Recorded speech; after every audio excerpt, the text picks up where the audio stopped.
आप सभी को मेरा नमस्कार और स्वागत है आप सबका मेरे YouTube चैनल में।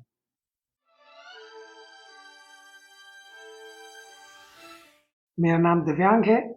मैं एक RCI रजिस्टर्ड क्लिनिकल साइकोलॉजिस्ट हूँ और जयपुर राजस्थान स्थित एक मानसिक स्वास्थ्य केंद्र द जीवन सूत्रा का संस्थापक भी।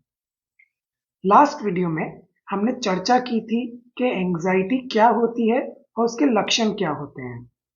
इस वीडियो में हम बात करेंगे कि आप एंजाइटी को कैसे संभाल सकते हैं।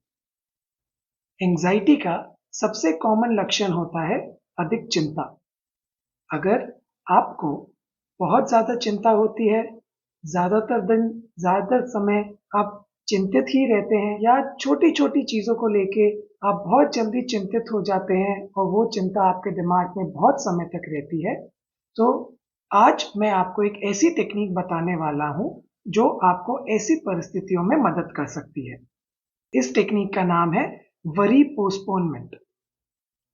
इस टेक्निक को करने के लिए सबसे पहले आपको एक प्लेन नोटबुक चाहिए होगी।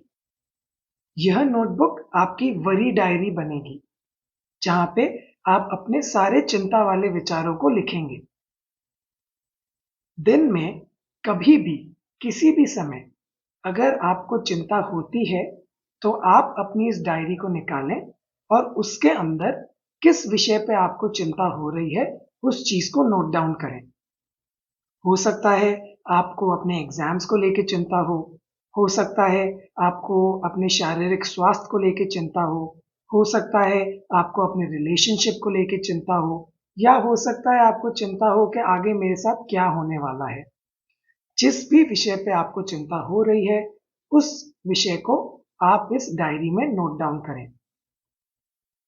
नोट डाउन करने के बाद आपको खुद को यह बोलना है कि अभी मैं इस बारे में चिंता नहीं करूंगा या नहीं करूंगी। दिन में आप हो सकता है 5 चीजों के बारे में चिंता करें या 10 चीजों के बारे में चिंता करें। आपको वो सारे चिंता वाले विचार अपनी इस वरी डायरी में लिखने हैं। फिर आपको दिन का एक ऐसा समय डिसाइड करना है, जो प्रेफरेबली शाम का समय होना चाहिए, जहां पे आप आधे घंटे से 45 मिनट तक इस डायरी में जिन भी विषयों के बारे में आपने लिखा है, उन विषयों पे चिंता करेंगे। इसको हम आपका वरी टाइम बोलेंगे। अधिकतर लोगों को हम यही सलाह देते हैं कि आपका वरी टाइम इवनिंग में होना चाहिए, खासकर कि तब जब आप अपने सारे बड़े काम पूरे कर चुके हों। जैसे ही आपका ये वरी टाइम आता है, आप अपनी वरी डायरी निकालिए और उसमें जो भी विषयों के बारे में आपने लिखा है, उन विषयों को एक-एक करके पढ़िए। हर विषय के लिए आपको कुछ सवालों का जवाब देना होगा। सबसे पहला सवाल, क्या मैं अभी इस विषय पे कुछ कर सकता हूँ या नहीं कर सकता? अगर मैं अभी कुछ कर सकता हूँ, तो मैं क्या कर सकता हूँ? जो भी एक्शंस आप अभी ले सकते हैं, उन एक्शंस को नोट डाउन कीजिए। और अगर वो एक्शंस आप अभी के अभी ले सकते हैं या कल से भी लेना चालू कर सकते हैं, तो उसके लिए एक प्लान बनाइए। मान लीजिए आप एक स्टूडेंट हैं जिन्हें चिंता हो रही है कि मैं कैसे अपना सिलेबस पूरा कर पाऊंगा। अगर आप ये सोचते हैं कि हाँ, मैं इस चीज को अधिक पढ़ के या किसी एक पर्टिकुलर सब्जेक्ट को ज्यादा समय देके इस प्रॉब्लम को सॉल्व कर सकता हूँ, तो उसके लिए एक प्लान बनाइए और उस प्लान को नियमित रूप से फॉलो करने लगिए।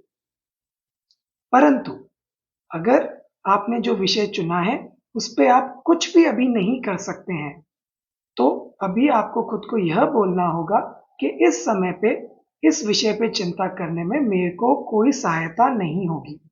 अगर आपने 5 विषयों के बारे में चिंता की है पूरे दिन में, तो हर एक विषय के बारे में आपको खुद से यह सवाल पूछना है। इससे अगर कोई ऐसी चीज है जिसके बारे में आप कुछ कर सकते हैं, तो उसके बारे में आप इमीडिएटली काम चालू कर सकते हैं। लेकिन अगर आप किसी ऐसी चीज के बारे में चिंता कर रहे हैं जिसके बारे में आप अभी कुछ नहीं कर सकते, तो आप खुद को शांत करके यह बोल सकते हैं कि अभी चिंता करने का कोई फायदा नहीं है। उससे आपकी दोनों शारीरिक और मानसिक ऊर्जा की संरक्षणा होगी। यह एक ऐसी टेक्निक है जो आपको लगातार एटलीस्ट 2 से 3 हफ्तों तक प्रैक्टिस करनी पड़ेगी। और हर दिन आपको अपनी इस वरी डायरी में चीजें लिखनी होंगी। जब आप इसको 2 से 3 हफ्तों तक प्रैक्टिस कर पाएंगे, तो हो सकता है आपको चीजों को लिखने की जरूरत नहीं हो। लेकिन अगर आप चीजों को लिखेंगे, तो आपके पास एक प्रॉपर रिकॉर्ड रहेगा, जिसको आगे चल के आप रेफर कर सकते हैं। क्योंकि एक सबसे इम्पोर्टेंट बात जो आप लोगों को पता होनी चाहिए, वो यह है कि जब हम चिंता की बात करते हैं, तो हमको हर दिन नई चिंता नहीं होती है। अधिकतर समय हमको रिपीटेड चीजों पे चिंता होती है।